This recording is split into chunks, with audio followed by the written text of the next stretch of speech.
Bonjour, salut, bienvenue sur cette vidéo sur WordPress. Aujourd'hui, nous allons parler de l'interface de WordPress, c'est-à-dire nous allons regarder les différents éléments qui sont sur le back-end de la partie du WordPress. Pour commencer, qu'est-ce que le back-end du WordPress? Le back-end, c'est la partie dont l'utilisateur ou le propriétaire,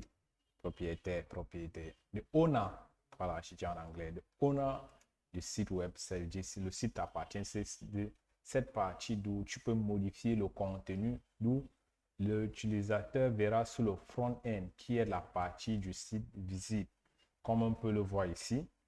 Donc, le back-end du WordPress, là voici. Donc, si je modifie quelque chose à partir d'ici, l'utilisateur verra cela ici. Ok, pour commencer, j'ai juste une installation WordPress vide. Ça, c'est WordPress, ça n'a rien dedans.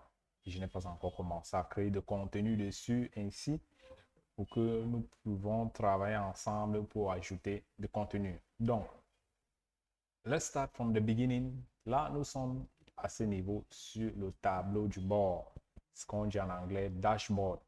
À partir du tableau du bord, nous pouvons voir l'état actuel du site entier, c'est-à-dire ça nous donne des informations par rapport au site. Par ici, d'un coup d'œil, il nous dit qu'il y a un article publié, il y a un commentaire, il y a une page et que le thème WordPress installé c'est 2020. On verra ce que c'est. Publié récemment, l'élément le plus récent qu'on a publié, c'était Hello World. Et ceci arrive parce que c'est une installation vierge, il n'y a pas encore de contenu à l'intérieur. Donc, pour commencer ici, si je remonte là en haut, bienvenue sur WordPress. Ici, étape suivante, plus d'informations. Donc, je dis toujours aux gens que WordPress a été fait pour les blogueurs ou pour les écrivains, les journalistes. Bref, ceux qui voulaient mettre de contenu en ligne sans toutefois savoir comment coder ou faire des sites web avec de HTML, CSS ou d'autres technologies qui existent là dehors. Donc, WordPress vient pour résoudre ce problème-là. Et comme on le voit ici, la première chose que WordPress met en avant, c'est la création d'un article. Parce que des articles, c'est ce que WordPress est utilisé le plus de fois pour créer des sites web, comme j'ai dit, pour les blogueurs. Ok, là, après, on va ajouter une page. Donc, ceci, comme je là, nous sommes sur l'onglet tableau du bord. Et sur tableau du bord, je dirais qu'on pouvait voir l'état actuel du site.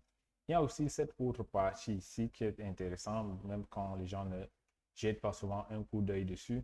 La communauté de WordPress organise souvent des conférences et ils organisent ça dans des régions. Et ici, ils organisent ça dans un endroit qui est proche de la sienne, par exemple. Ils vont mettre cette information en disant qu'il y a une telle conférence qui serait organisée à tel endroit. Par exemple, on peut voir ici, il y a WordCamp Italia Online. Ça serait le 16 octobre, nous sommes le 13 aujourd'hui, le 16 au 17. Donc aujourd'hui, mardi 13 octobre, il y a une conférence actuelle en cours. Discussion, Introduction to Contributing to the WordPress Open Source Project. Online aussi. Et là, je vois 4, là, je ne sais pas si c'est 16 heures ou c'est 4 du matin. Là, c'est pas spécifié. Ils sont même mis 4 là. Ok, en tout cas, c'est juste pour dire qu'il y a une conférence qui est en train de se dérouler, qui est en train de se dérouler aujourd'hui. Donc, c'est ces informations qu'on voit sur le tableau du bord quand on arrive, comme on le voit là. Ok, ciao.